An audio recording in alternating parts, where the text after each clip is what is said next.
Bonsoir, bienvenue à cette table ronde autour de la figure de Stefan Lux, journaliste juif tchécoslovaque dont le sacrifice dans les années 30 en fit un lanceur d'alerte avant l'heure. Le sens de ce sacrifice nous interpelle encore et toujours aujourd'hui, non seulement en tant que juifs, mais en tant que citoyens, que ce soit au niveau local, national ou mondial. Il nous enjoint en effet à œuvrer pour un monde plus juste et à lutter contre toutes les formes de racisme et d'antisémitisme qui sont hélas toujours à l'œuvre. La CIG, en partenariat avec l'Association du patrimoine juif genevois et le Congrès juif mondial, est impliquée dans un projet mémoriel destiné à rendre hommage à ce personnage historique encore trop peu connu qui est enterré chez nous, au cimetière israélite de Verrières-et-Trembières. Nous avons le plaisir d'accueillir ce soir l'historien Jean Plançon, président de l'Association du patrimoine juif genevois, et Dr Léon Saltiel, représentant du Congrès juif mondial auprès de l'ONU à Genève. Ils vous livreront des éléments biographiques sur Stefan Lux et vous exposeront le projet mémoriel en cours. Vous aurez l'occasion de converser avec eux suite à leurs exposés et la soirée se terminera avec un apéritif en face dans la salle 119 qui vous est offert par les trois associations partenaires qui vous invitent qui ont organisé la soirée de ce soir. Messieurs, la parole est à vous. Bien, bonsoir, bienvenue à tous. Alors, en préambule, avant que je vous dresse un peu la biographie de cette personnalité, puis que je vous dresse un petit peu le parcours qu'il a fait, on va tout d'abord vous passer un extrait, c'est le début du film Amen de Costa Gavras, qui a reçu la Palme d'Or à Cannes, et qui débute justement par le geste désespéré de Stefan Lux.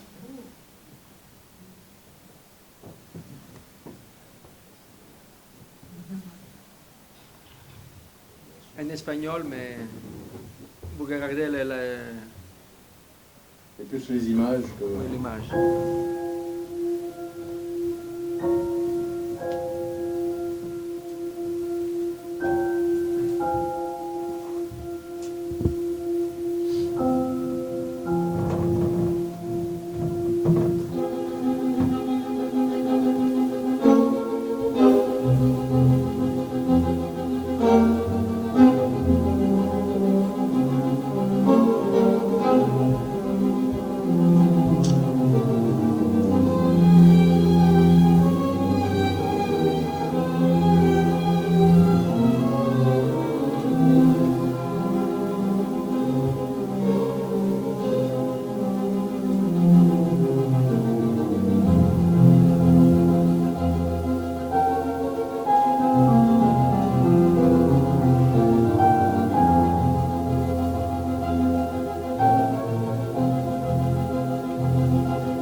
Por consiguiente, hoy tenemos...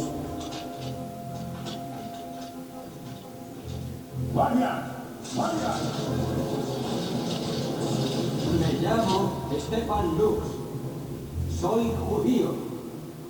Los judíos están siendo perseguidos en Alemania y al mundo le da igual. No veo otro modo de llegar al corazón de la gente.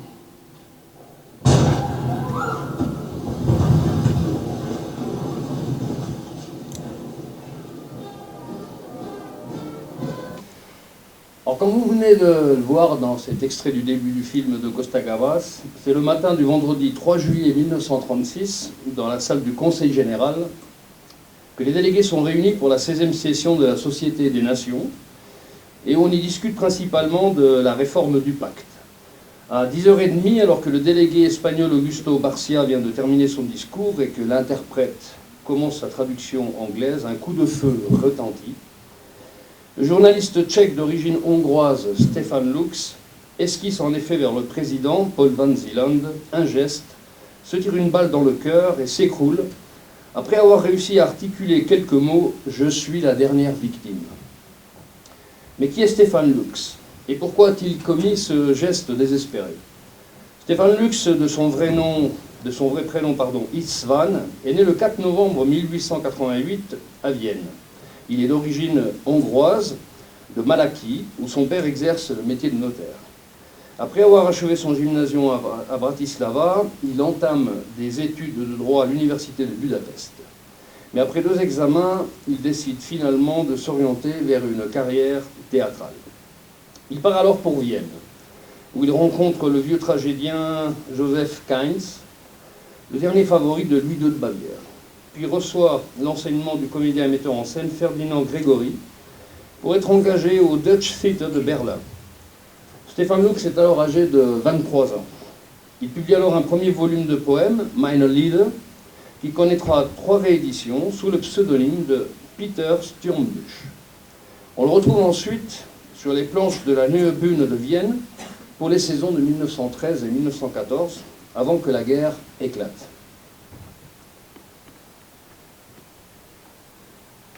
Il s'engage alors dans la Honved. C'est un régiment de hussards hongrois, dans laquelle il est frappé par le typhus avant qu'une balle, que l'on renonce à extraire, l'atteigne au poumon durant les combats. Elle lui sera peut-être fatale 20 ans plus tard. À peine remis, il retourne au front. Et il est à nouveau blessé au point de perdre l'usage d'un bras pendant plusieurs mois. Il termine cependant la guerre avec de brillants états de service, même si on lui reproche une tendance libérale à fraterniser avec les soldats placés sous son commandement. La guerre finie, Stefan Lux part pour Berlin, où il commence son action en faveur des Juifs maltraités. Il crée à l'automne 1919 la Social Film GmbH qui va produire, sous sa direction artistique, l'un des premiers films consacrés à la lutte contre l'antisémitisme. Stefan Lux obtient le soutien du professeur Julius Hirsch et le film est financé par le propriétaire d'un grand magasin de Berlin. En mars 1920, le film est terminé et prêt à être projeté en salle, quand éclate le putsch de Kapp. Le bailleur de fonds retire alors son soutien et le film n'est pas projeté. Stefan Lux reste encore un certain temps dans le cinéma en travaillant comme scénariste pour la société de production de l'actrice Annie Porten et pour la Wegenrauf Film, puis pour plusieurs maisons d'édition et accède au statut d'écrivain indépendant. En 1921, il publie Liebeslied, un nouveau volume de ses poèmes qui font l'objet d'adaptations musicales. Il redécouvre et publie en 1903 une farce inédite, Nurkek, de Johann Nestroy, le Fédo viennois. Mais il se passionne surtout pour ses recherches sur le philosophe Popper Lindhaus, qui sont son seul vrai exutoire aux difficultés matérielles qu'il rencontre. Stefan Lux est en effet marié avec Dora et avec qui il a eu un fils, Albert, né en 1922. Mais il a peine à vivre de sa plume. Ses articles visionnaires, dans lesquels il annonce tout ce qui, en effet, se produira, reviennent régulièrement des bureaux de rédaction avec la mention « inopportun » ou « pas à dire ». Stefan Lux projette la publication d'une revue, Weltbühne des Kleinen Mannes, pardon pour l'accent allemand, scène mondiale du petit homme. Mais elle reste à l'état de projet. Hitler vient en effet d'accéder au pouvoir. À la même époque, Lux a fait la connaissance d'une jeune femme du nom de Petersen. Elle est allemande et protestante. Avec lui, elle va dénoncer les exactions dont ils sont témoins et sous sa plume, de nombreux écrits sont rédigés pour informer le peuple allemand de l'ampleur du péril que représente le régime nazi. La police secrète d'État est bien sûr rapidement sur leurs traces. Aussi, sentant le danger approcher, Lux et Petersen décident de s'exiler. Alors que Lux s'installe à Prague avec son épouse et son enfant, il projette de fonder un théâtre. Mais malgré l'énergie qu'il déploie, les maigres fonds qu'il récolte sont vite épuisés. Petersen, quant à elle, se réfugie en Suisse, puis à Paris. Elle sera arrêtée le 15 mai 1940 à Paris, lors de la première rafle du Veldiv, où 5000 femmes allemandes, pourtant opposantes au régime nazi, seront parquées puis déportées au camp de Gurs, près de Pau, dans le sud de la France. 12 000 d'entre elles subiront les mêmes rafles à travers tout l'Hexagone. Sa fille, Lilo Petersen, elle-même déportée dans ce camp, publiera avec beaucoup de difficultés, en 2007, tant les pressions de l'État français ont été fortes, un récit autobiographique de cette période où elle relate les relations de sa mère avec Stefan Lux. Dans son livre, elle indiquera « Les Allemands faisaient crever, les Français laissaient crever ». Toute la nuance est là. Mais pour revenir à la fin des années 30, pendant ce temps, l'arianisation fait rage en Allemagne. Et la montée en puissance de Hitler laisse les grands de ce monde sans réaction. Lux comprend que les vainqueurs d'hier ont la tête ailleurs et qu'ils ne voient pas le danger approcher. Il faut pourtant secouer l'opinion publique et ouvrir les yeux des dirigeants du monde libre. Il rencontre bien le président tchèque Edvard Beneš dans un entretien où est également présente Petersen, son ami qu'il revoit à nouveau et avec qui, en secret, il continue cette lutte inlassable qui s'avère malheureusement inefficace. Que faire? L'idée d'une intervention à la SDN lui vient alors. Mais oui, pourquoi pas? S'il réussit à se faire admettre dans la salle du Conseil, il réussira peut-être à forcer les consciences des ministres et des diplomates présents. Lux parvient alors à rassembler la somme nécessaire à son voyage, et le 4 juin 1936, Arne Lorin, rédacteur en chef de la Prager Press, lui remet une lettre de recommandation qu'il doit présenter au journaliste genevois Paul Dubochet. Cet homme connaît tout et tout le monde. Il a une grande expérience de la politique internationale et peut s'avérer d'un grand secours pour Lux dans sa démarche. Première étape, Paris, pour récolter dans les milieux d'émigrés suffisamment de subsides pour garantir plus convenablement son intervention à Genève. Mais c'est une amère déconvenue qui l'attend. Personne ne s'intéresse à son projet. Personne ne l'écoute. Le Front populaire est passé par là et les Français pensent aux congés payés à la plage. Le 26 juin 1936, Stefan Lux arrive à Genève. Il est accueilli par Paul Dubochet qui le conduit à l'hôtel Elisabeth, place des Alpes.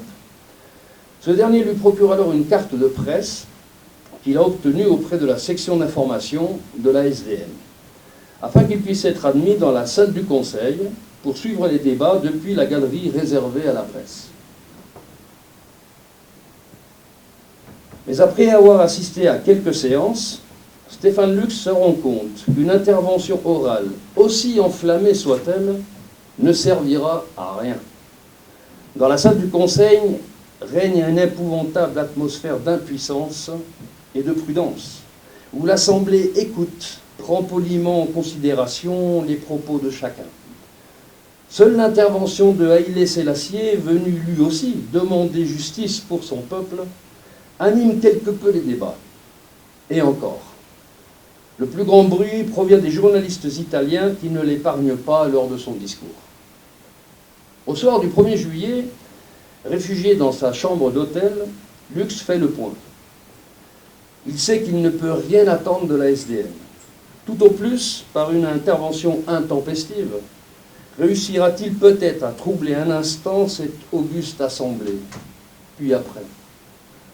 Mon action, dit-il, a échoué tout d'abord en raison du manque de documents. Ensuite et surtout en raison du climat d'impuissance et de l'apathie. Ici, il n'y a rien à espérer, même avec les dossiers les mieux préparés. Il est désormais convaincu que seule une action d'éclat, violente et inattendue, donnera un résultat. Mais laquelle? Il ne peut tuer quelqu'un, comme l'avait fait Luigi Lucchini, en prenant la vie d'Élisabeth d'Autriche. Lux n'est pas un assassin. Dès lors, il n'a plus le choix. Il devra faire le sacrifice de sa vie. Mais auparavant, il saisit sa plume et rédige ce qu'il appelle son mémorandum, qu'il destine à Sir Anthony Eden, le seul, selon lui, en mesure d'enrayer la machine infernale nazie. Ensuite, Lux écrit au roi Édouard VIII d'Angleterre, puis au Manchester Guardian, en joignant une copie de sa lettre à Sir Eden. Il écrit enfin au Times, à l'intransigeant de Paris, à son épouse Dora, et au docteur Arthur Heller de Prague pour recommander sa femme et leur fils à sa bienveillance. Enfin, le soir du 2 juillet 1936, Lux règle sa note d'hôtel, puis écrit encore 2 dernières lettres. Une à Paul Dubochet pour lui expliquer les raisons de son geste, et une autre à Joseph Avenol, le secrétaire général de la SDN, pour s'excuser du dérangement et lui confier l'acheminement des courriers qu'il a rédigés. Le matin du 3 juillet 1936, Stefan Lux se rend dans la salle du conseil de la SDN, mais ne prend pas place dans la tribune réservée à la presse, mais dans celle réservée aux membres du secrétariat, qui est située juste à gauche de la présidence. Dans son rapport d'enquête, le chef de sécurité ne s'explique pas comment Lux y est exactement parvenu, mais il indique cependant qu'il semble toutefois qu'il se soit mêlé aux délégués et qu'il est pénétré dans la salle, échappant ainsi à l'attention de l'huissier placé devant la porte d'entrée. Il est presque 11 heures. Lux commet alors l'irréparable. Après un bref instant de panique, on lui porte secours et on le transporte dans une salle annexe où un médecin lui prodigue les premiers soins. Lux n'est pas mort, mais sa situation semble désespérée.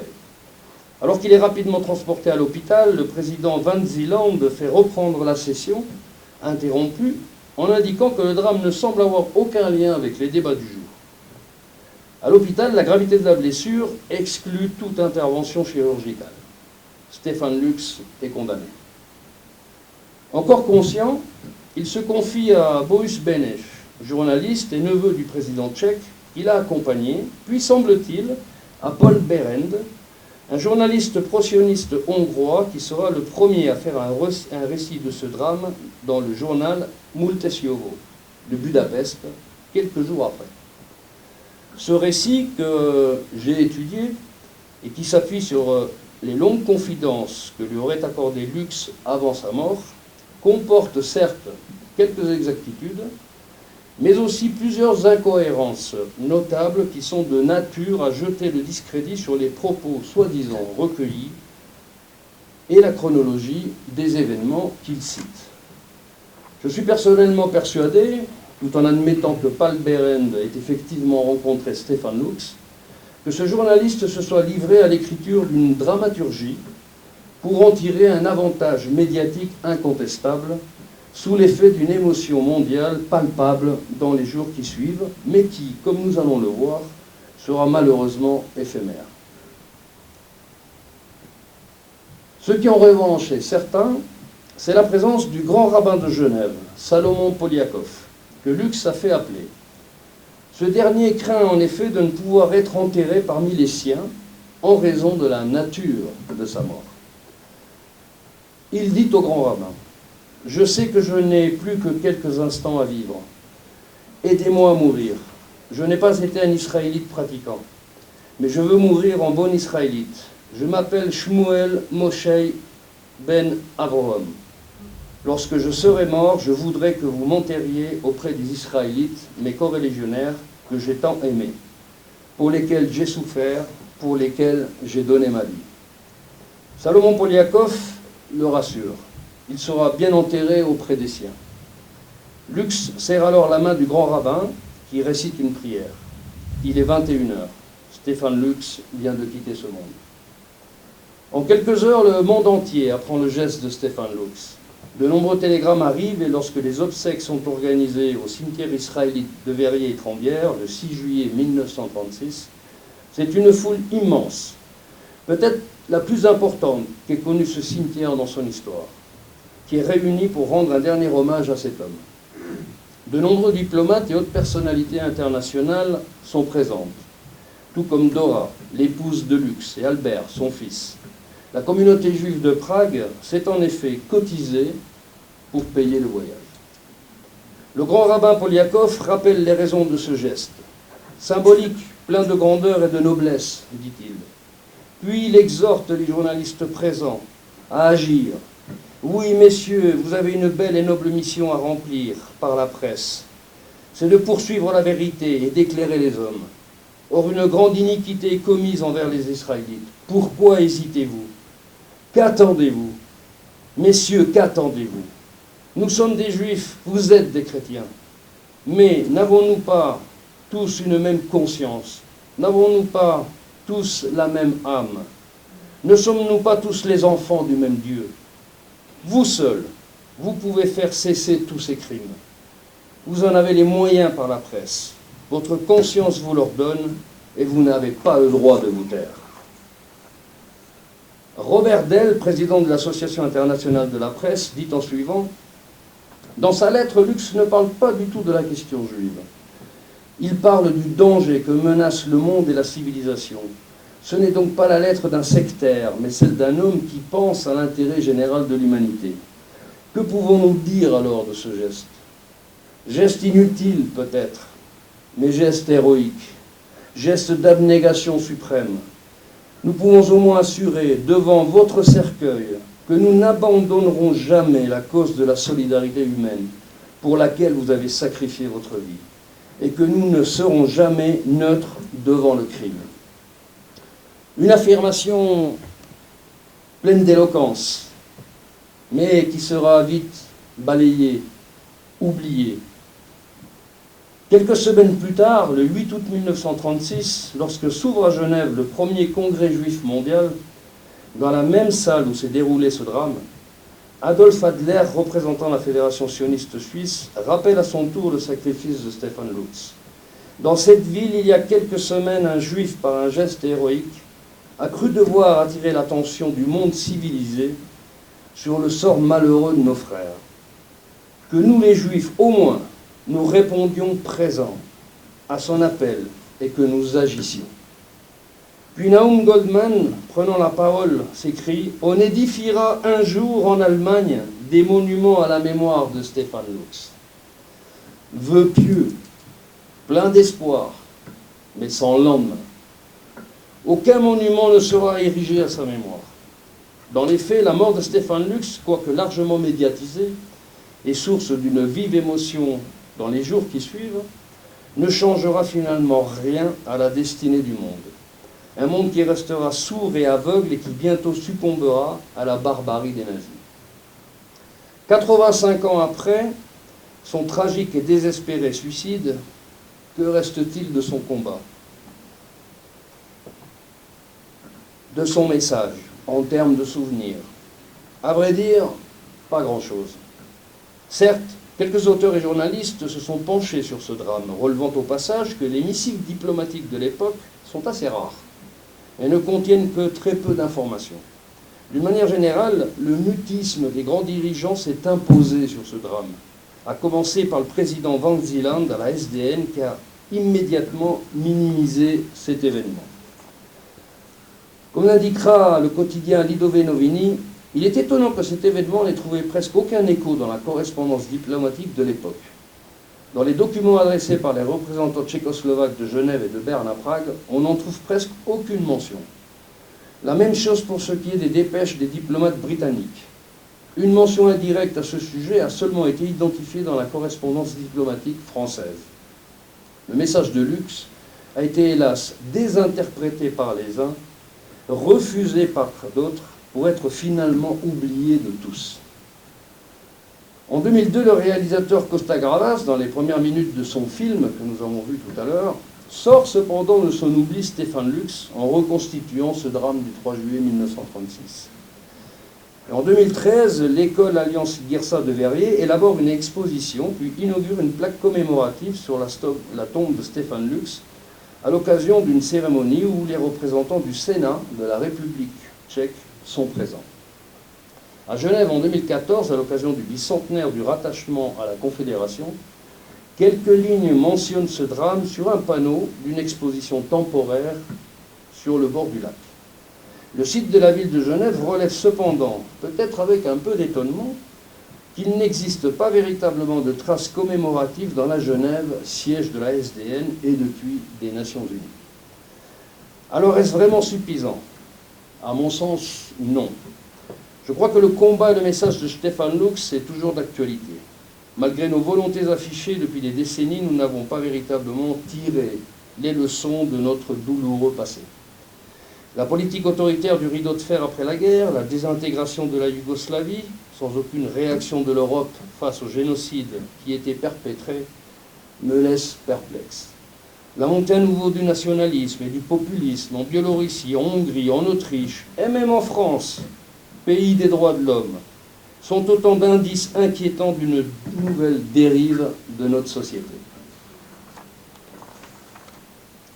Quant à la situation actuelle, l'agression de l'Ukraine par la Russie nous rappelle étrangement que l'histoire est souvent un éternel recommencement et qu'il serait faux de croire que les horreurs du passé ne peuvent plus se reproduire sur notre continent. Je rappellerai à ce propos le regretté Michel Alperin, qui nous disait encore il y a quelques années que malgré les apparences, aucune intégration n'est jamais totalement achevée. Le besoin pour une collectivité de désigner en son propre sein un bouc émissaire peut surgir et ressurgir en fonction des circonstances. Les peuples les plus sages et les plus civilisés ne sont pas totalement immunisés. Et savoir que ces dérives à la fois tragiques et ridicules sont possibles ne suffit pas à les prévenir. Des paroles d'une grande clairvoyance qui s'inscrivent dans la pensée de Stefan Lux. Lui qui a voulu éclairer les consciences et surtout les réveiller. Il s'écria « Je suis la dernière victime », avec l'espoir que son sacrifice stoppe la machine infernale. Dans les faits, du moins médiatiquement, il fut au contraire la première victime du nazisme. Alors oui, il n'y a pas de monument érigé à sa gloire, mais il y a encore son message, qui dans les circonstances actuelles a toute sa force. S'il nous écoute et nous regarde aujourd'hui, je voudrais seulement lui dire qu'en ce bas monde, quelques-uns d'entre nous ne l'ont pas tout à fait oublié. Je vous remercie.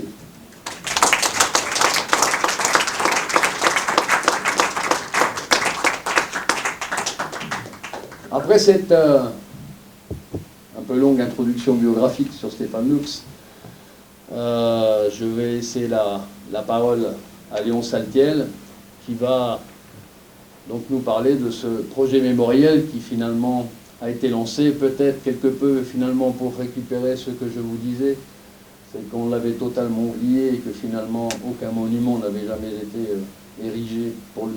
Pourquoi son nom juif ne figure pas dessus? Alors, la photo que vous voyez là fait l'objet de la première phase de ce projet mémoriel que nous avons mis en place avec la décision qui avait été faite de restaurer complètement sa tombe au cimetière de Verrières parce qu'elle avait considérablement souffert.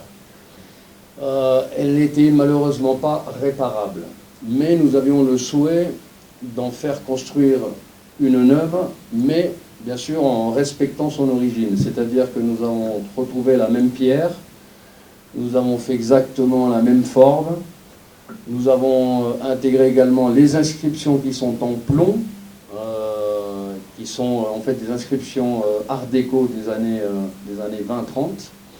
On a eu la chance de trouver un sculpteur à Verrières qui pratique encore la mise en place des lettres en plomb. Quasiment plus aucun marbrier ne le fait aujourd'hui. Et donc finalement, on a pu refaire la tombe totalement à l'identique, qui aujourd'hui, bien sûr, est complètement neuve. Donc on a reproduit exactement ce qu'il y avait sur la tombe d'origine. Donc c'est la première phase, et puis Léon maintenant va nous expliquer la suite de ce projet.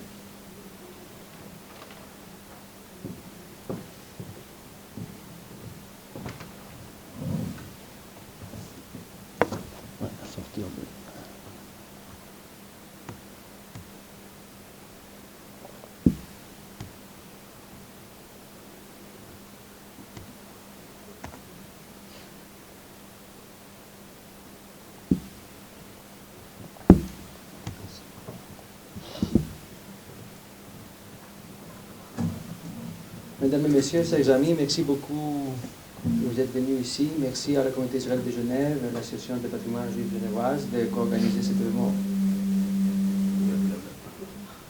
Cet événement aujourd'hui.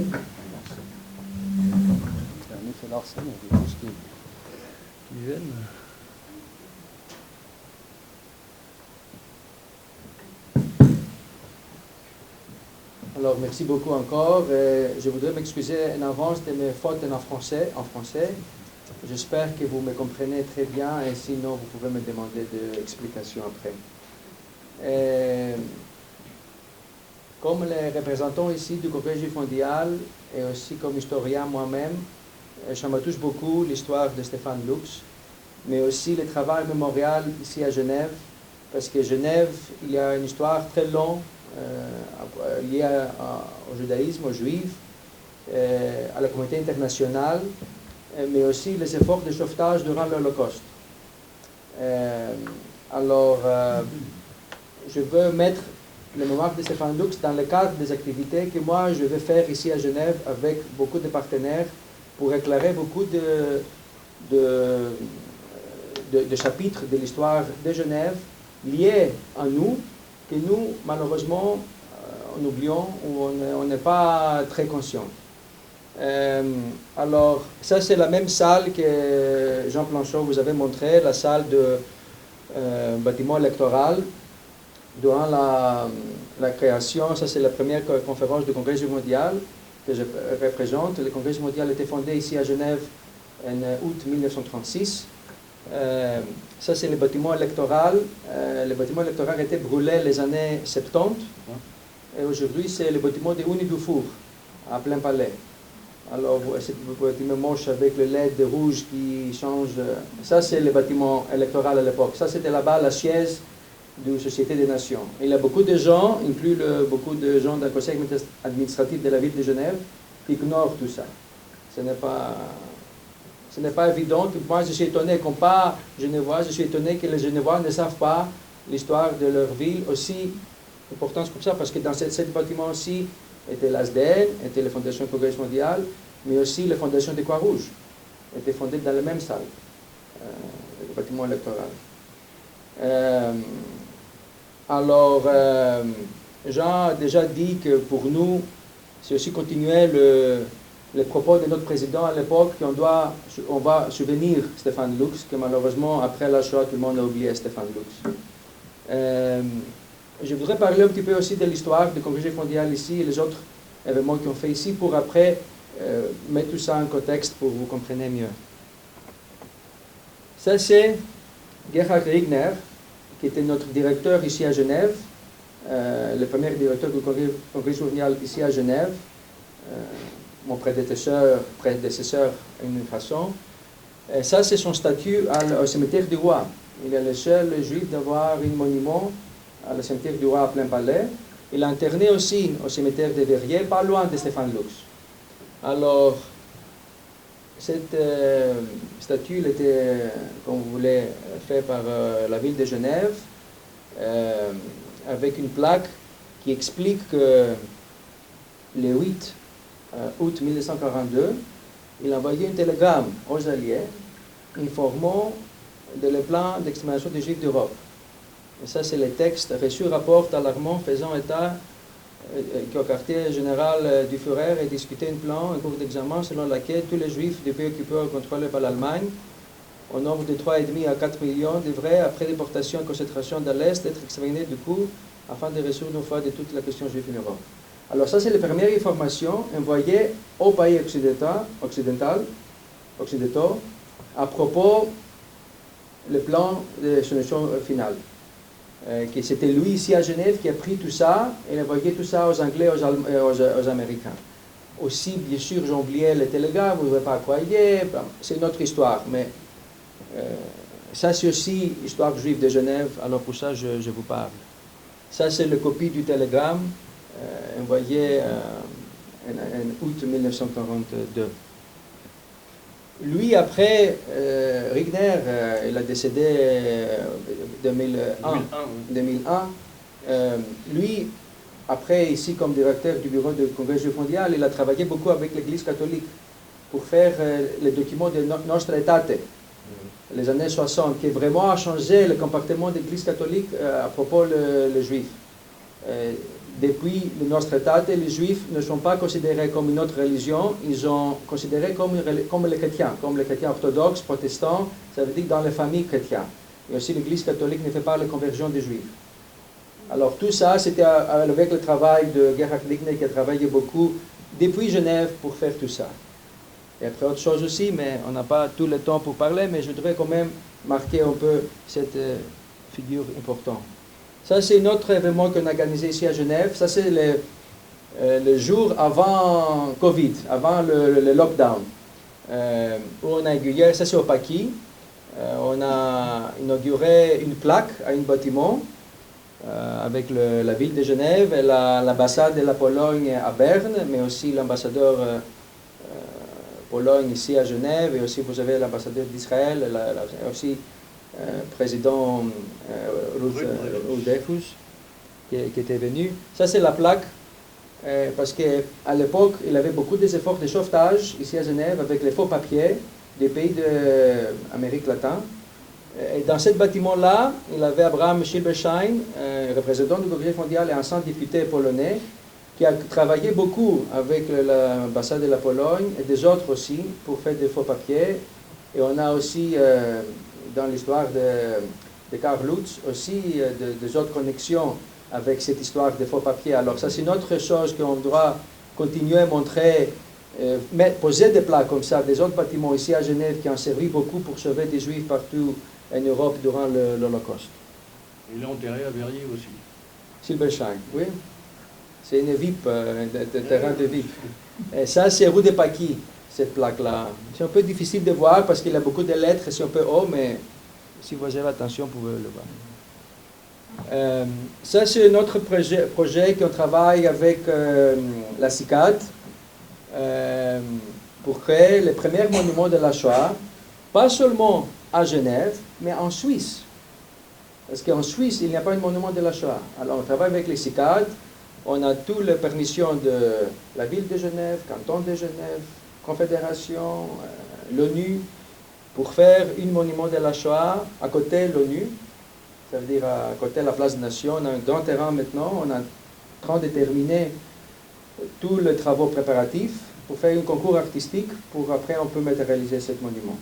Alors, ça c'est aussi un travail d'importance pour créer aussi la connaissance de la communauté internationale, mais aussi la population genevoise et tous les touristes qui visitent la place Nation de tout ça, intégrer la Shoah dans cette thématique. Avant de parler de Lux, on parlait de notre monsieur encore, il s'appelle Hans Kelsen, juif allemand, qui habitait à Genève, il était professeur ici à l'université, à l'HEI, et lui, il a écrit il était parmi les plus grands théoriciens du droit, mais aussi il a écrit la Constitution autrichienne. Alors, on travaille maintenant avec la mission diplomatique autrichienne et l'Allemagne pour aussi créer un monument pour Hans Kelsen, qui, on espère, sera bientôt aussi. Alors, vous voyez, Genève, combien de secrets il y a et combien de personnalités intéressantes, importantes, ils ont passé par ici, que c'est important de mentionner. Alors, tout ça pour venir en novembre 2021. Ça, c'est Kehalanes. Vous voyez M. Planchon là-bas aussi, à côté du podium. Alors, ça, c'est un événement qu'on a organisé avec la communauté et la Convention mondiale pour la Nuit des Cristal, novembre 2021. On a eu parmi, je pense, une quarantaine de missions diplomatiques à la salle, parce qu'on a décidé d'organiser cet événement à la thème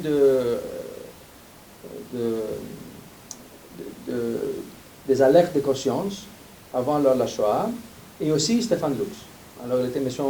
Planchon qui a fait cette présentation-là. Il a créé beaucoup d'émotions. Et quelques jours après, j'ai reçu un appel de l'ambassadrice de l'Autriche, qu'elle m'a dit, on était très touchés avec cet événement-là, on veut vous aider pour faire un monument à Genève. Ça, c'est le début de ce projet.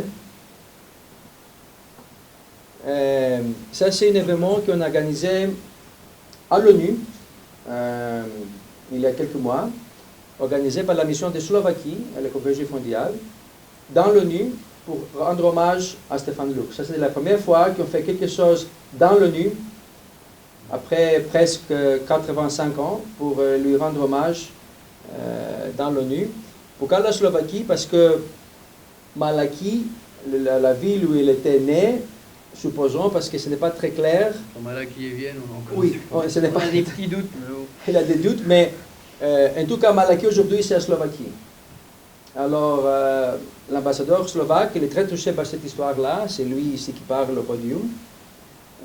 Et il m'a dit, après tout ça, après cet événement qu'on a fait à Gehalanes, il m'a invité à son bureau. Il m'a dit, écoute, nous sommes un pays jeune, on n'a pas beaucoup des erreurs. Alors, on va faire Stéphane Lux comme une erreur slovaque. Pour tous les jeunes, savent son histoire et on fait des citoyens avec l'esprit de démocratie et des droits de l'homme. Alors ça, c'est l'événement qui est organisé à l'ONU, avec beaucoup de diplomates aussi. Il y avait aussi M. Planchon, Anita, les rabbins étaient là. Et après, dans la mission diplomatique slovaque, il a inauguré une plaque avec le ministre adjoint des Affaires étrangères de la Slovaquie, où il dit, il a nommé une salle de réunion comme la salle Stéphane Lux. Quelques jours plus tard, c'était l'inauguration de la nouvelle pierre tombale au cimetière de Verrières. Vous voyez ici une photo de cet événement, aussi avec beaucoup de représentations diplomatiques de l'Allemagne, d'Israël, de Slovaquie, de République tchèque. Il était présent ici à cet événement. Et pour terminer, on est maintenant en train d'organiser un projet de monument.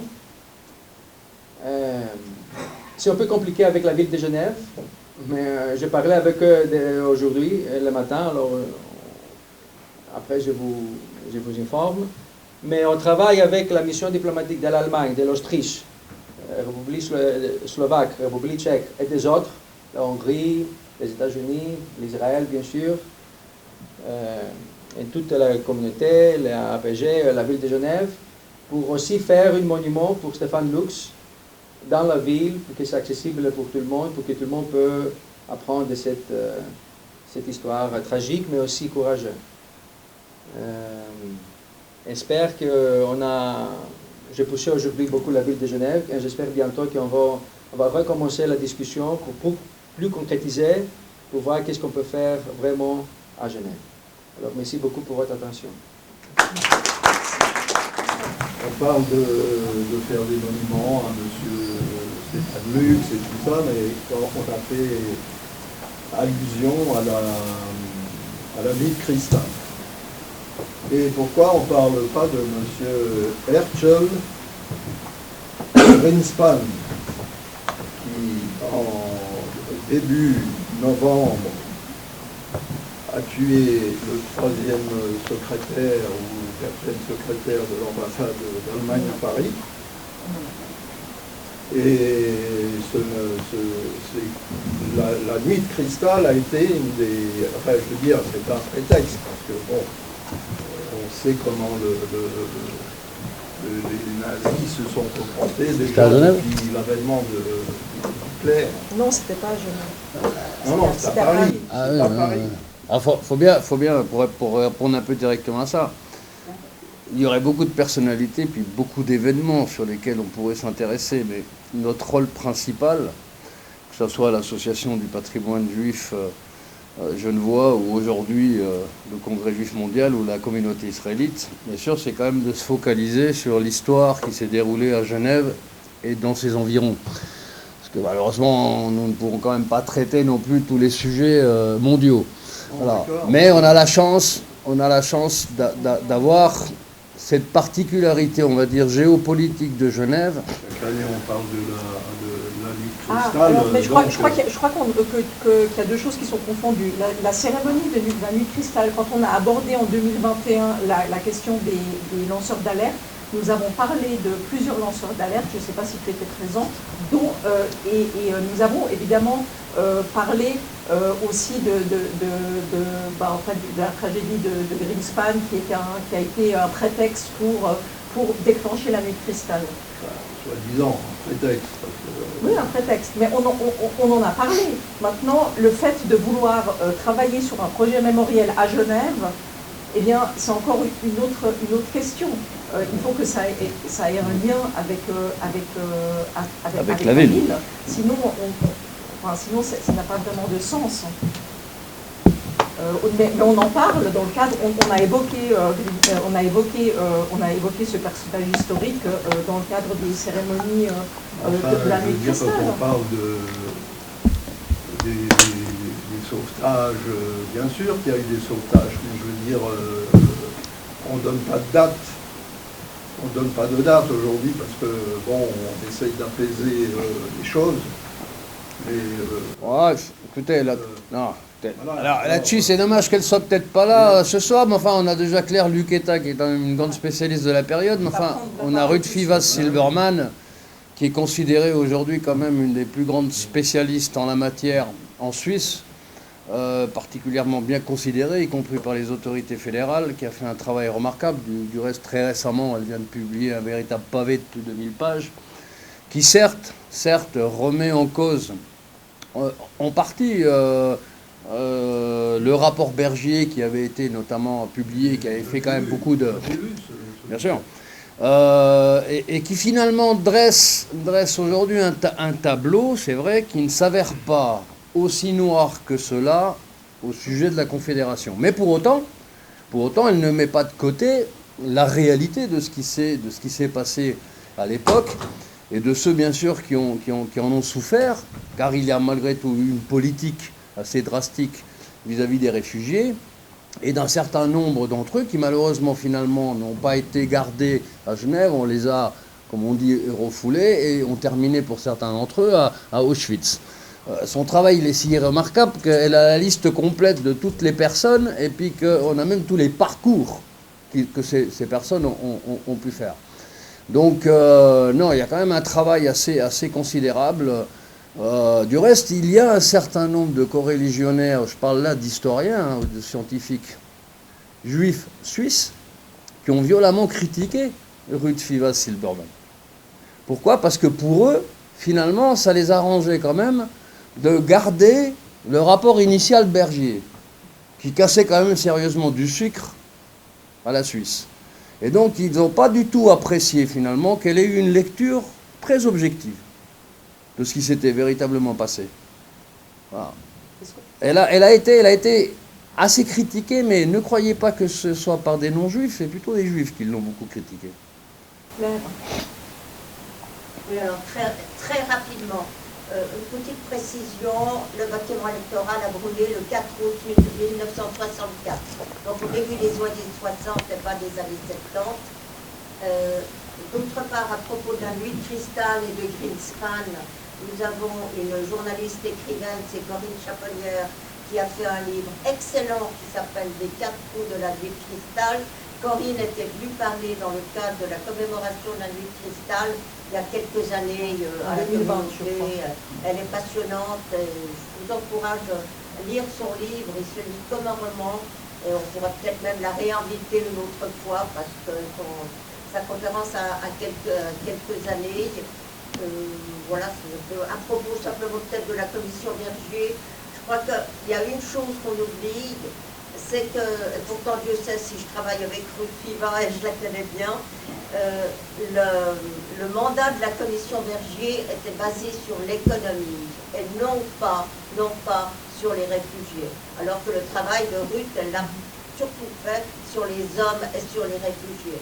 Les historiens réunis dans le cadre de la commission Bergier avaient 5 ans, mais 5 ans à la seconde traite, pour étudier un certain nombre d'archives. Et il y avait tellement d'archives, notamment les archives des banques et des assurances, qu'à la fin, ils n'ont fait que de la compilation. Ils n'ont pas pu analyser. Ils ont compilé. Ils ont réuni des informations, mais c'est vrai que le travail de la commission Bergier mérite d'être élargi et complété comme tous les travaux d'historiens. L'histoire n'est jamais finie.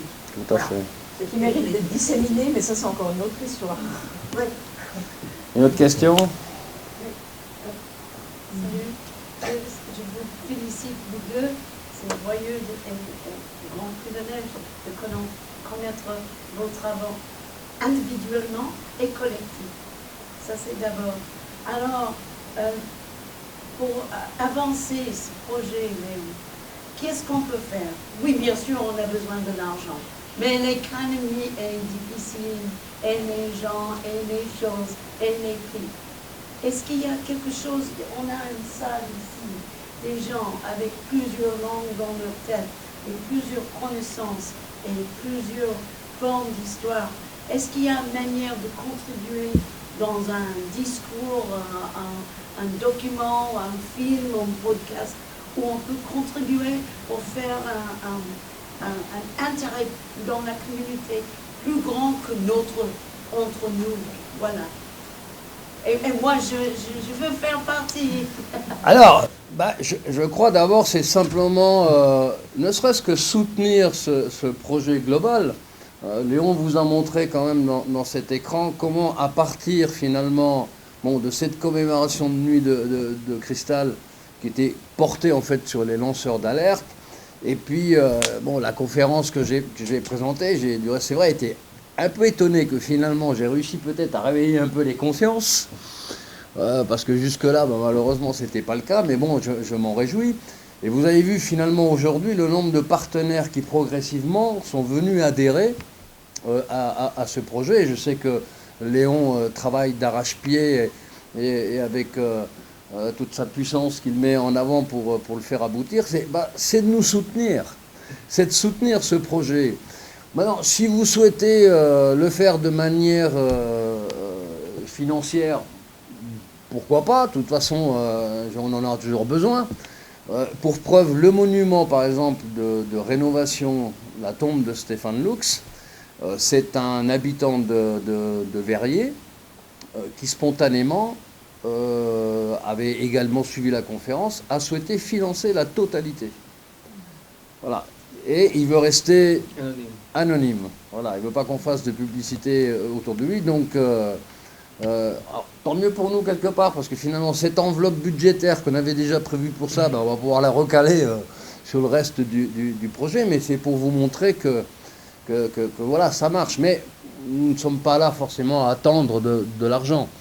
Je pense que d'abord soutenir, comme vous dites, en parler, et parlez-en autour de vous. Il faut finalement que ce sujet essaye de s'amplifier pour pas qu'on oublie. Il y a, sur le site de la communauté, sous reportage, il y a un petit dossier sur Stéphane Lux.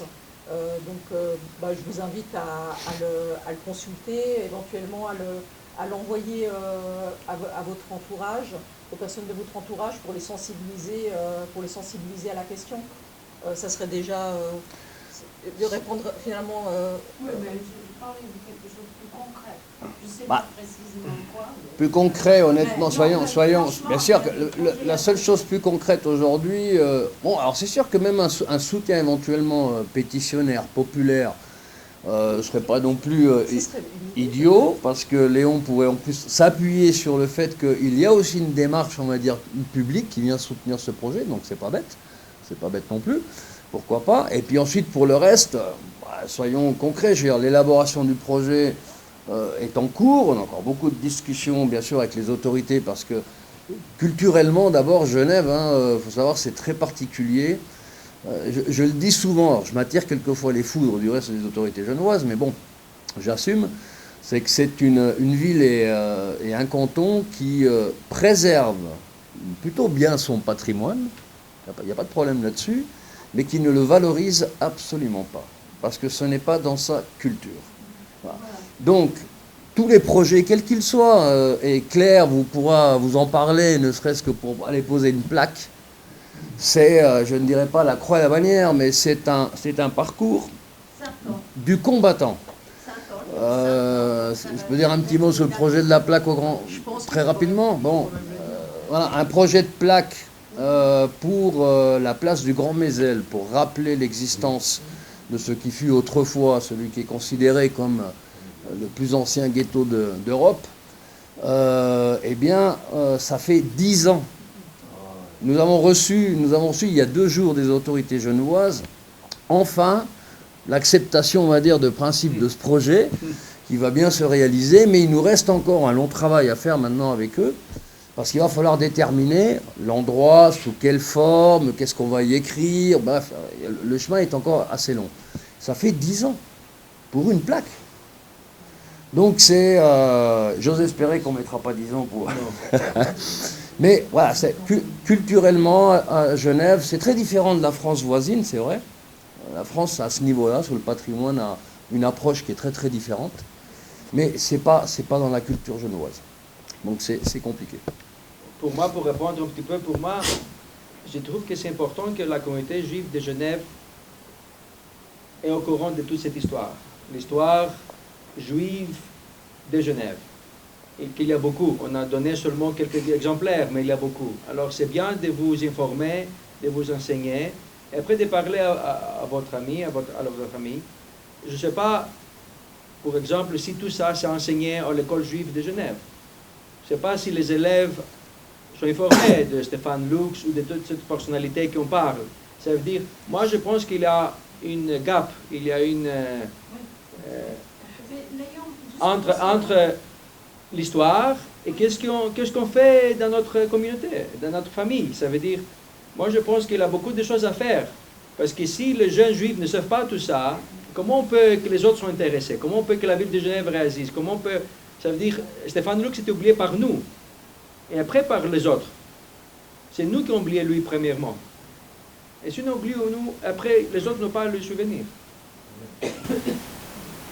Moi, j'aimerais vous demander, est-ce qu'on peut avoir un peu plus de détails sur votre projet? Vous parlez de monuments, de commémoration, vous parlez de plaques. Comment vous voyez la chose? Moi, je ne vois pas du tout. Alors, on avait une première esquisse de projet que j'avais présenté, moi, à Léon, qui était l'idée de faire réaliser un buste posé sur un monument type un peu obélisque, d'environ peut-être 1,80 m grosso modo, comme on peut en voir, comme vous avez vu du reste pour par exemple celui de Rigner. Et l'idée bien sûr c'est de le mettre sur l'espace public, un endroit quand même qui soit tout à fait approprié pour qu'on puisse apprendre cette histoire. Et ce qui m'avait semblé moi au départ tout à fait logique, c'est de le placer devant le palais Wilson, sur les quais, parce que là on a une magnifique esplanade pile poil en face du palais Wilson, puisqu'il est symboliquement quand même le siège, bien sûr, de la SDN, fondée en 1920. Et donc voilà, l'idée de base, c'était de faire ça. Alors on serait, c'est vrai, à la base sur un monument style plus 19e siècle, un peu comme on a vu là pour Rigner. Maintenant, voilà, on sait qu'on doit travailler, voir aussi ce que les autorités genevoises pensent, qu'est-ce qu'eux ils ont comme idée. On sait que c'est un travail qui n'est pas facile. Alors ça c'est un peu l'idéal. On a commencé ce procès il y a 1 an. Alors on n'a pas 10 ans, on a seulement 1 an. On a commencé ça, je pense, février 2022. Et les 2 personnes qui étaient responsables de ce dossier-là, ils ont pris sa retraite à la fin de décembre cette année. Alors maintenant, c'est de nouvelles personnes, on doit recommencer à parler avec eux. En tout cas, je parlais avec une de ces responsables ce matin-là. Et pour dire la vérité, la ville de Genève reçoit beaucoup de ces demandes par beaucoup de personnes, d'organisations, d'associations, de gouvernements, parce que vraiment c'est une ville riche d'histoire et de connexions diplomatiques et politiques. Alors, ils vont mettre en place un système de recevoir toutes ces demandes, d'avoir un peu, le conseil administratif a demandé un système de mettre tout ça dans une base de données, de valoriser, d'étudier tous ces cas, et après de décider, pas accepter tout automatiquement. Elle m'a dit, la madame, qu'une plaque sera plus facile qu'un monument. Oui, c'est évident. Parce qu'une plaque, tu mets dans un bâtiment et c'est ça. Mettre une plaque dans un parc, vous connaissez Genève, vous connaissez les bords du lac, vous connaissez les parcs, il y a beaucoup de plaques et de monuments partout. Alors mettre encore, c'est aussi on peut trouver l'espace, trouver la façon de refaire le parc et tout ça. En tout cas, moi je mentionnais les ambassades qui nous soutiennent, qui ont un peu une passion, ils font des progrès. Alors ça on peut essayer de bouger, parce que ce n'est pas nous, le comité juif et le Congrès mondial, mais c'est 10 ambassades qui demandent de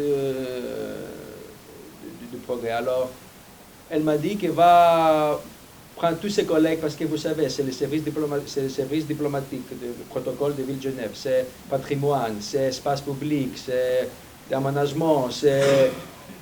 Il y a 10 départements différents. Alors, mettre tout ensemble, ça prend du temps. Ça, c'est un peu qu'est-ce que j'ai pris aujourd'hui. Je vous dis des toutes nouvelles de ce matin. Alors, ça, c'est un peu où nous sommes. Voilà.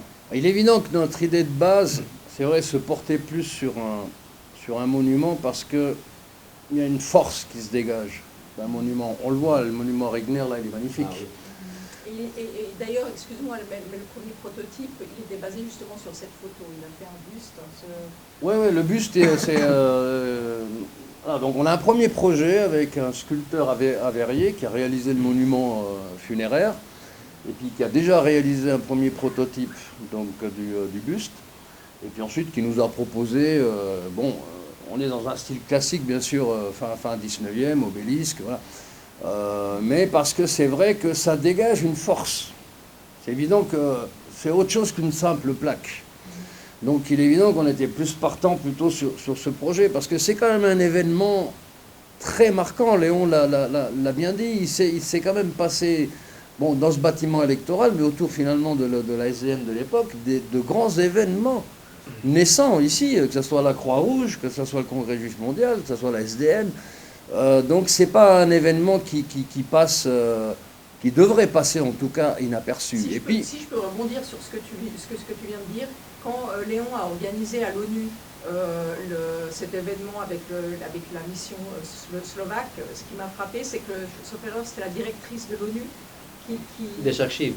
Des archives, qui nous a livré une information stupéfiante, c'est que le suicide de Lux ne figure pas dans le PV de séance. Il était là en display. Le PV. Ah, il était là. Oui, il était dans une petite... Voilà, ils l'ont montré, ça ne figure pas dedans. Il a été très vite minimalisé, je le disais tout à l'heure, hein, Paul Van Zieland qui dirigeait la séance ce jour-là, il a cherché absolument à minimiser cet incident. On le voit parce que dans les mêmes jours, on a ces débats autour de l'Éthiopie avec les Italiens. On est dans une période où en réalité on n'a pas tellement envie de froisser nos amis italiens et allemands. Donc, ils cherchent absolument à minimaliser cet incident. C'est une évidence. Donc voilà à peu près en ce qui concerne ce projet. Donc voilà, c'est un gros travail. Et on espère quand même aboutir. Mais c'est vrai aussi qu'en même temps, je le disais tout à l'heure, c'est que finalement aujourd'hui, la situation que nous connaissons en Europe, nous savons que nous sommes quand même particulièrement inquiets par ce qui se passe. Obligatoirement, ça nous fait quand même repenser à certains événements de la fin des années 30, et je ne cesse de le répéter. Michel Alperin, que je cite parce que j'adore citer ses propos, parce qu'ils sont d'une grande justesse. Je crois il était très clairvoyant, et lui qui a été quand même non seulement un grand avocat, mais un grand homme politique, il avait parfaitement conscience que même avec le parcours qu'il avait connu dans cette grande démocratie, on n'était absolument pas à l'abri d'une dérive. Ça, il l'avait parfaitement compris. Et je ne cesse de le répéter, je le dis toujours, ne vous asseyez jamais sur vos lauriers. L'histoire, malheureusement, souvent, n'est qu'un éternel recommencement. Et si on ne prend pas garde, si à nouveau on commence à se mettre des œillères, le risque d'un retour en arrière, il est plus que possible. Donc finalement, le message de Stefan Lux, je le dis, aujourd'hui, il a tout son sens. Il a absolument tout son sens. Alors, on ne parle pas, bien sûr, aujourd'hui du régime nazi, mais son message, il est clair, il est limpide. Et aujourd'hui, il est parfaitement en adéquation avec, finalement, ce que nous connaissons. Comme vous avez débuté le projet l'an dernier, est-ce qu'il n'y aurait pas moyen de faire un article dans le prochain magazine C'est fait, c'est fait. Alors dans le prochain magazine de la communauté, il y aura, j'ai écrit un article sur Stefan Lux. Donc ça sera le prochain article. Sur le rapport annuel, je pense qu'il est beaucoup lu, peut-être plus que le magazine. Parce que comme c'était pas... Non, mais le projet a commencé l'année dernière, c'est pour ça qu'on peut jurer là-dessus. Peut-être pas faire tout un article, mais faire déjà une accroche pour que ça se fâche. Moi, je dois dire que j'ai découvert cet événement par le film à même. Oui, nous aimons beaucoup le montrer parce que, évidemment, d'abord, vous avez finalement un visuel. Alors bon, bien sûr, c'est un peu théâtralisé, Costa Gavras, mais l'essentiel est là. Et tout de suite, en fait, vous avez un impact, hein, vous avez ce visuel là-dessus, vous comprenez, en fait, ce qui s'est passé. Donc, voilà, et je crois que Costa Gavras, c'est ce qu'il a voulu faire, et puis il a été, honnêtement, hein, le premier, depuis des décennies, à exhumer cette histoire. Hein. Il a été un petit peu le point de départ. Et son film, finalement, globalement, bon, va traiter d'un sujet un petit peu connexe. Mais voilà, cet extrait est tout à fait remarquable. Oui, c'est juste que toutes les choses qui suivent ce que j'ai dit après, c'est la même trajectoire.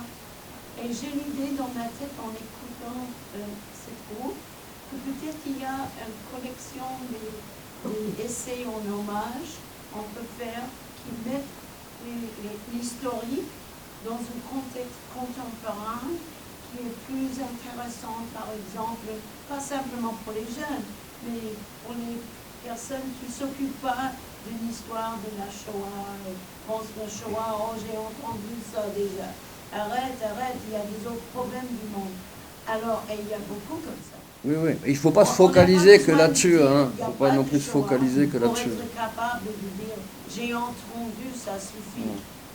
Et je pense là, c'est pas une Festschrift, parce que le pauvre, pas encore, il n'était pas prof, mais sur le même paradigme d'une Festschrift, mais ça vient de la communauté, les intellectuels dans la communauté, dans plusieurs disciplines, qui viennent de plusieurs pays variés, peut-être avec les connaissances diplomatiques dans leur carrière ou historiques dans leur carrière. Il y a un groupe ici qui a le passé incroyablement riche. Oui, parce qu'il est, je vous interromps, mais Léon le disait tout à l'heure, c'est vrai, la richesse, vous imaginez pas en fait, la richesse historique contenue au sein de cette communauté. Quand je parle de cette communauté, c'est au sens large du terme, il ne faut pas se focaliser que sur la CIG. C'est une composante de plusieurs obédiences et plusieurs institutions. Mais il y a une richesse, mais extraordinaire, avec des événements incroyables et des personnalités vraiment qui ont œuvré dans divers domaines, mais que la plupart du temps, on ne connaît même pas. Donc c'est souvent, je le dis, c'est une page, c'est plus qu'une page entière de l'histoire de Genève qui s'est écrite aussi, avec cet apport. Et donc c'est d'un intérêt, non seulement, Léon a raison de dire une chose, c'est les premiers intéressés devraient être d'abord les Juifs eux-mêmes. Il faut qu'ils appréhendent leur histoire ici, parce qu'elle est assez fabuleuse. Et c'est vrai pour les jeunes générations, parce qu'ils seront demain certainement les cadres peut-être de cette institution, et que s'ils veulent prétendre, je le dis déjà à mon comité, mais si on veut prétendre diriger une grande institution comme celle-là, il faut quand même en connaître son histoire. Sinon c'est assez compliqué. Alors, il y a tout ce travail-là, et on va œuvrer justement prochainement, comme tu disais, notamment auprès de GIRSA, parce que c'est vrai que GIRSA est un pôle d'instruction de la jeunesse dans lequel il faut effectivement inclure des cours de cette histoire, parce que ce n'est pas du tout le cas aujourd'hui. Mais au-delà de ça, il y a aussi tout l'intérêt qu'on doit apporter, bien sûr, au reste de la population, alors plus particulièrement la population chrétienne, puisque c'est celle qui est la plus majoritaire ici, parce qu'ils doivent eux-mêmes se rendre compte que l'histoire de Genève, c'est pas uniquement, comme souvent je le dis malheureusement dans beaucoup de livres d'histoire locaux, c'est souvent résumé à deux grandes périodes. La période catholique romaine des comtes de Savoie, et puis la Réforme, et les effets de la Réforme. Et très honnêtement, sorti de ces deux grands sujets, ben vous n'avez pas grand-chose.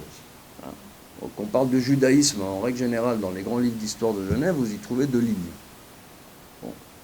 Vous avez même des guides touristiques de Genève concernant différents sites. La grande synagogue, monument classé historique, n'y figure même pas.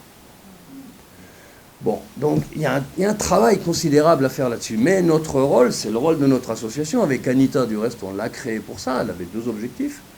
C'est bien sûr d'abord, en tout premier lieu, pour cette communauté juive, pour qu'ils apprennent le contenu de cette histoire, mais aussi tout ce que nous œuvrons vers l'extérieur pour justement apporter cette connaissance au reste de la population de juifs en leur disant « Regardez, vous avez quand même une histoire assez extraordinaire ici qui n'est pas uniquement fondée voilà, sur ces 2 grandes étapes que je vous ai citées tout à l'heure, mais il y a bien plus. » Donc il y a un gros travail à faire, des 2 côtés.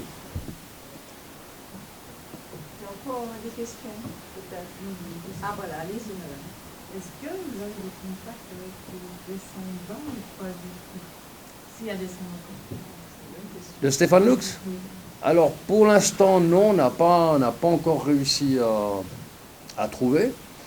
C'est vrai qu'il faut qu'on se penche un peu plus sérieusement là-dessus. On peut espérer. On sait en tout cas qu'il a eu un enfant, c'était Albert. On peut peut-être espérer qu'il y ait eu quand même une descendance derrière, donc c'est vrai qu'il faudrait qu'on s'attelle à ça. Et ils ont survécu apparemment à la guerre, Ils sa ont femme et son fils, ce qui est assez incroyable. Oui, ils ont survécu. Ouais. On essaie de le faire. Pour la petite anecdote, c'était donc l'année dernière, puisque nous rendons aussi hommage pas qu'à des personnalités juives, et l'une des premières du reste à qui on a rendu hommage, c'est Pierre-Claude de la Fléchère, le comte de Verrier. Pourquoi? Parce qu'il a joué un rôle fondamental, bien sûr, dans cette politique libérale qui était mise en place à Carouge vis-à-vis des minorités, pas uniquement des juifs, du reste.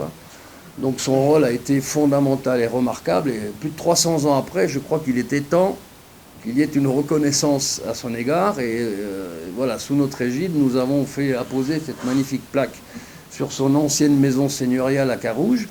Et nous avons eu la chance de retrouver la famille de la Fléchère. Ils sont toujours comtes, ils sont aujourd'hui dans l'Ain, et ils sont tous venus. Donc monsieur le comte, madame la comtesse, les comtins, tout le monde était là. Et rue de Dreyfus était là aussi. Voilà, c'était quand même fort sympathique, et il y a eu une certaine émotion lorsque l'actuel comte de la Fléchère a dévoilé la plaque en hommage à son aïeul. Donc oui, dans la mesure du possible, bien sûr, on essaie de le faire. Une autre petite anecdote, qu'après l'événement qu'on a fait à l'ONU, l'ambassadrice d'Israël, qui ne connaissait pas cette histoire, elle est très touchée. Elle a décidé avec l'ambassadeur de Slovaquie d'essayer de trouver les descendants de Stéphane Lux comme projet. Ils ont déjà contacté Yad Vashem s'il y a des informations, et vont faire encore de travail. Mais ils ont fait comme leur projet à eux, pour essayer de trouver les descendants de Stéphane Lux. Yad Vashem, ils arrivent ils ont des informations sur des personnes qui ont survécu, c'est ça? Il y a peut-être dans leurs archives des formations. Donc en fait c'est compliqué, c'est pas sûr qu'on arrive à... En tout cas son fils, s'il a survécu, il est probablement mort. Il aurait eu 100 ans l'année dernière.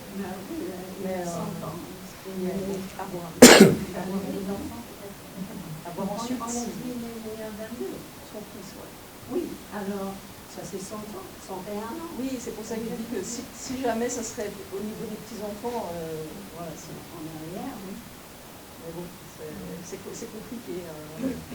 Mais bon, il faut garder espoir, effectivement, de trouver un descendant.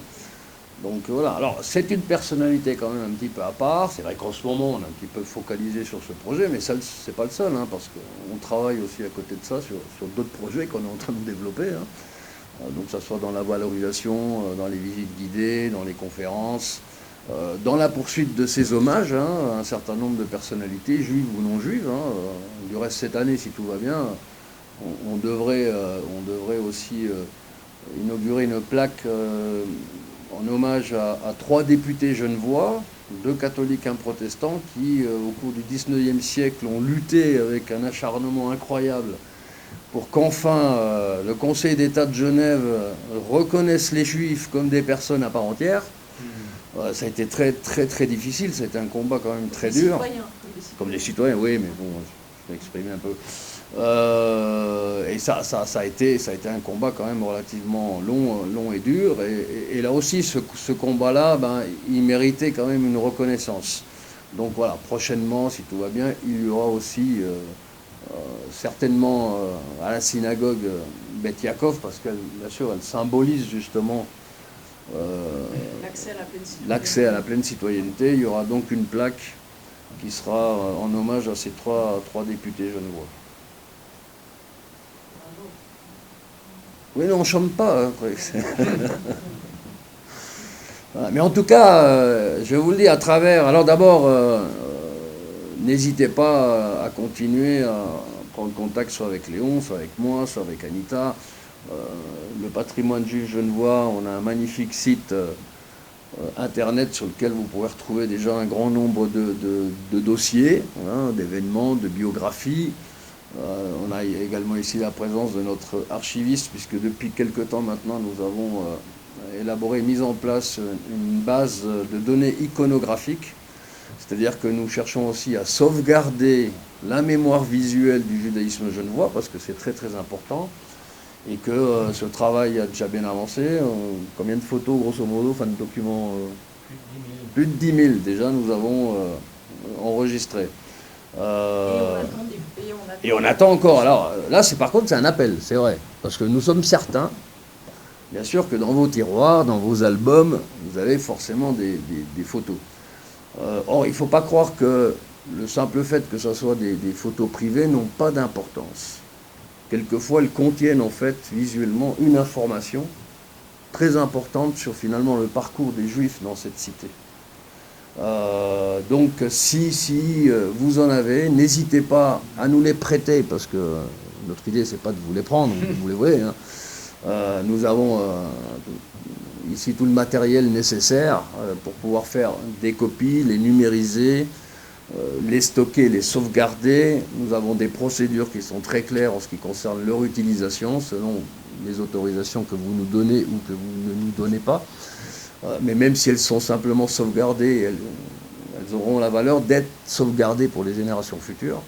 Donc ça, si vous en avez, il ne faut vraiment pas hésiter à venir nous voir. Donc soit auprès d'Anita ou de M. Jean-Claude Broussineau qui est ici. Parce que c'est important aussi de sauvegarder cette mémoire visuelle du judaïsme à Genève.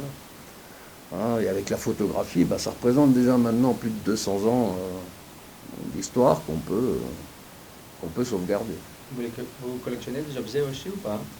Alors, pour l'instant, quelques-uns, mais pas beaucoup. Notre objectif, évidemment, notre association, elle a aussi les moyens qu'elle a, même si elle est soutenue par un certain nombre de mécènes genevois et quelques fondations, et on s'en réjouit. Pour l'instant, la CIG nous abrite gracieusement, nous permet notamment d'avoir tout notre matériel informatique assez important qui est là.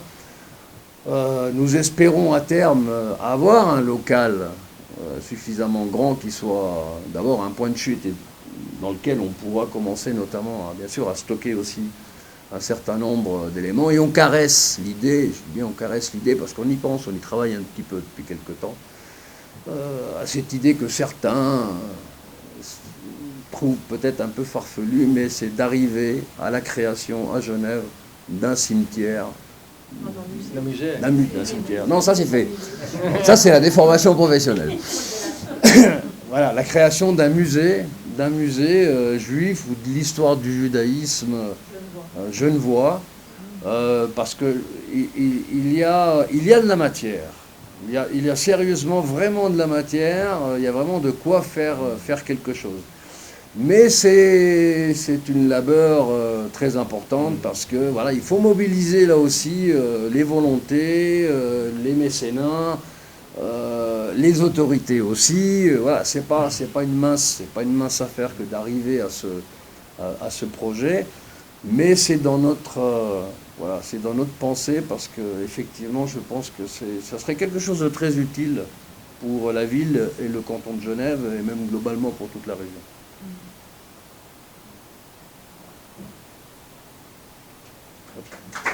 Merci. Passons aux réjouissances. Passons aux réjouissances. Donc, juste en face, dans la salle 119.